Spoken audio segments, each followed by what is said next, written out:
ઉનાવા માર્કેટયાર્ડના ઘડવૈયા અને મુઠ્ઠી ઉચેરા માનવી સ્વર્ગસ્થ બબલદાસ પટેલની 11મી પુણ્યતિથિ. ઉનાવા એપીએમસી ખાતે તેમના સ્ટેચ્યુને મહાનુભાવોએ પુષ્પાંજલિ અર્પણ કરી. ઉત્તર ગુજરાતના સહકારી અને સામાજિક ક્ષેત્રના અગ્રણી, ઉનાવા માર્કેટયાર્ડના પૂર્વ ચેરમેન અને નિસ્વાર્થ સમાજસેવક સ્વર્ગસ્થ શ્રી બબલદાસ કાનજીદાસ પટેલની આજે તારીખ 9/1/2026ના રોજ 11મી પુણ્યતિથિ છે. એક સામાન્ય ખેડૂત પરિવારમાં જન્મીને પોતાની સૂઝબૂઝથી સમગ્ર પંથકનો કાયાકલ્પ કરનાર આ વિભૂતિ આજે પણ લોકોના હૃદયમાં જીવંત છે. માર્કેટયાર્ડને આપી નવી ઓળખ. બબલદાસ પટેલે ઉનાવા માર્કેટયાર્ડના ચેરમેન તરીકે વર્ષો સુધી સેવા આપી હતી. જ્યારે યાર્ડ બંધ હાલતમાં હતું ત્યારે તેમણે અથાગ પ્રયત્નો કરી ગુજરાતનું સૌપ્રથમ તમાકુ માર્કેટયાર્ડ ઉનાવા ખાતે શરૂ કરાવ્યું હતું.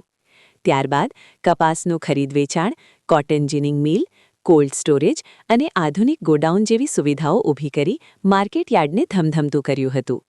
તેમના પારદર્શક વહીવટને કારણે જ ઉનાવા માર્કેટયાર્ડ આજે રાજ્યમાં મોખરાનું સ્થાન ધરાવે છે. સહકારી અને કૃષિ ક્રાંતિના પ્રણેતા. ખેડૂતોને આર્થિક રીતે સક્ષમ બનાવવા માટે તેમણે ઉનાવા નાગરિક સહકારી બેંકની સ્થાપનામાં પાયાની ભૂમિકા ભજવી હતી. ખેતીમાં આધુનિકતા લાવવા માટે તેમણે અનેક બોરવેલ બનાવી હરિયાળી ક્રાંતિ દ્વારા ખેડૂતોને સમૃદ્ધ કર્યા હતા. તેમનો મંત્ર હતો કે જો ખેડૂત સુખી હશે તો જ ગામ અને દેશ સુખી થશે. સમાજની એકતાના હિમાયતી. માત્ર વ્યવસાયિક નહીં પરંતુ સામાજિક સ્તરે પણ તેઓ ન્યાયાધીશ જેવી ભૂમિકા ભજવતા. કોઈપણ જ્ઞાતિ કે ધર્મના ભેદભાવ વગર સામાજિક પ્રશ્નોનું નિરાકરણ લાવવામાં તેઓ માહિર હતા. તેમની નિસ્વાર્થ સેવા અને સરળ જીવનશૈલીને કારણે લોકો તેમને પ્રેમથી મુઠ્ઠી ઉચેરા માનવી તરીકે ઓળખતા હતા. એક અવિસ્મરણીય વારસો. 13 માર્ચ 1938ના રોજ જન્મેલા બબલદાસ દાદાએ 9 જાન્યુઆરી 2015ના રોજ વિદાય લીધી હતી.